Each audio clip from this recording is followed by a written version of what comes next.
Well, good morning and welcome to Zen Fits here in Blackstone, Virginia, the center of the world.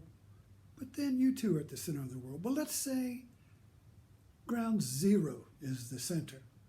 All right? So Blackstone, ground zero, the one, the center. But then you too are the center of the world where you are ground zero. Think about it. Wherever you are listening to this, in an office, in your car, I don't know, at home, maybe whatever, you're at the center of the world. If you look around you, everywhere as far as you can look, this way, that way, that way, that way, to infinity and beyond, you're the axis. You're the center of that world, ground zero. And there is no other world.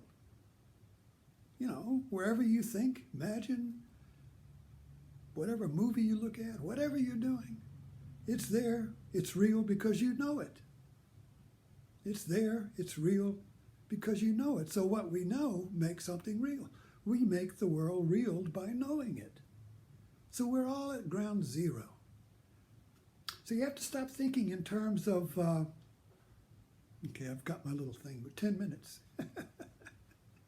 So we have to stop thinking in terms of a fragmented world of Newton, of a world full of just infinite billiard balls bumping into each other. How can one billiard ball be the center of all of the pool table? You see, there are all other billiard balls there. So, but that idea requires a space. That idea requires a pool table to hold all the billiard balls. That requires a mind that knows a space-time grid in which it imagines everything in. There are planets running around in here. There are people out in town everywhere. I know they're all out there bumping into each other. I'm born, I come into this pool table, and I hope I don't get pushed in a pocket. I'll push other people in a pocket, but I don't want to get pushed in a pocket. So the pool table, now hang with me, I'm just wandering through the sands of my mind here. So the object of the pool game, the pool table, is to get rid of all the balls so you're the last one standing. You want to get to ground zero. You want to get to be number one. But what I'm saying is, what the Zen is saying, is that you're always already number one. So go ahead and play the game. Play pool, knock them all in the pocket. But at the same time, you're already always number one. So you're number one and you're the many at the same time. And that's the Zen awakening. But let's wander back. I wanted to, this was sparked by my writing this morning on ground zero, which is the same as number one. Zero is zero, and it's the source of all the numbers. You put a zero there, and you go positive to infinity, and you go negative to infinity. Zero stays the same. You can run as far as you want into the negative, into the down. Oh my God, there's no hope. Nothing, there's no meaning at all. I might as well shoot myself. I'm down, down, down into the spiral. Or you go the other way. I'm going up, man. I'm going up now. I'm winning, I'm winning, I'm winning. I'm going up. Oh no, now I'm doing down. Oh no, it's all falling apart. Oh, but now I'm going up. I'm going, hey. Oh no, I'm going down. Well, up, down, up, down, up, down, you see. We live there in this building where an elevator is either going up or down. We all want to go up. We're going to win. Get to the penthouse and beyond. Oh, we're going to hell, down, down, down, to the basement and beyond. Where's ground zero? You see, ground zero is wherever you are while you are going up or down. Ground zero is who you are, no matter whether you're going up or down, you see.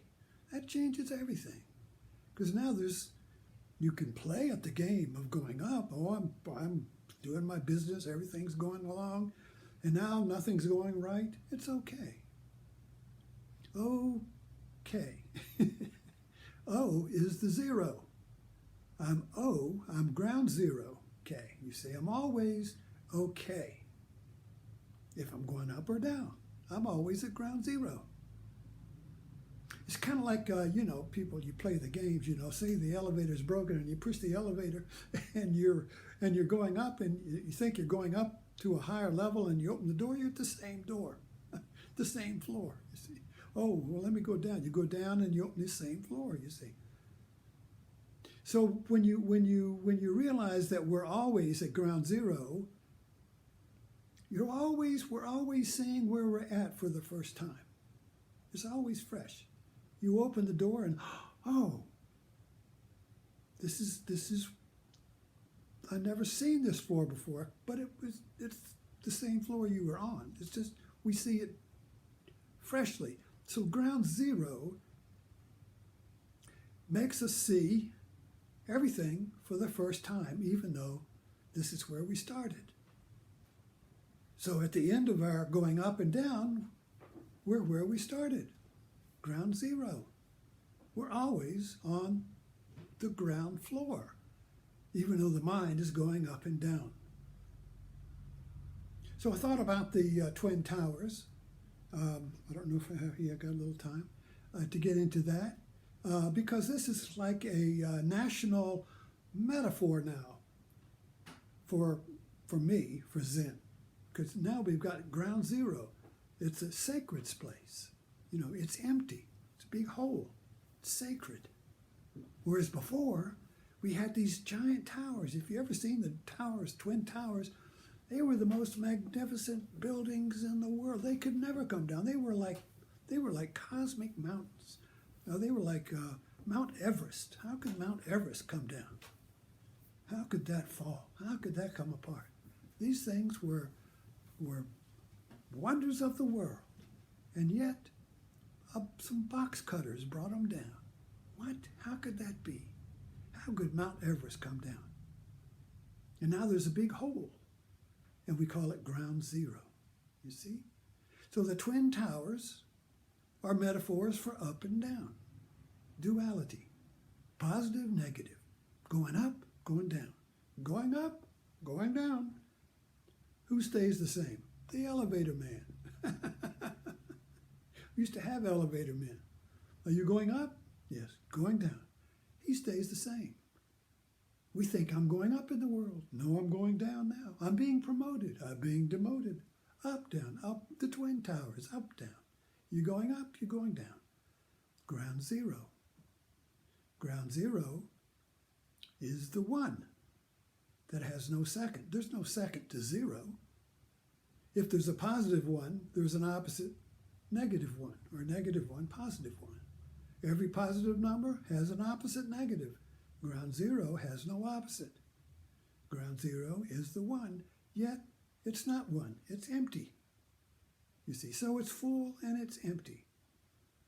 So this Twin Towers came down, and this was basically a tragedy, literally, but now it's a sacred space. Now the emptiness is full of presence. Feel the presence, the mystery, the sacredness of it. Like the Battle at Gettysburg, the sacred, the fullness, the mystery, the presence, the now, the unknown and the known mixed together. Oh, here we go. So this idea of ground zero then is also sacred because it's combining the opposites. In Zen, it's called form is emptiness, emptiness is form, yet form is form, and emptiness is emptiness. So this is positive, this is negative, the positive is positive, the negative is negative, yet this is that, and that is this. So what is the one, you see? It's a mystery because the one, or zero, holds both opposites, the Twin Towers, together as one, yet they're separate. They're two, or these two here are different, but they can't be separated, or it loses its sacred, it loses its function. Anyway, time to quit. Thanks for dropping in. See you next time.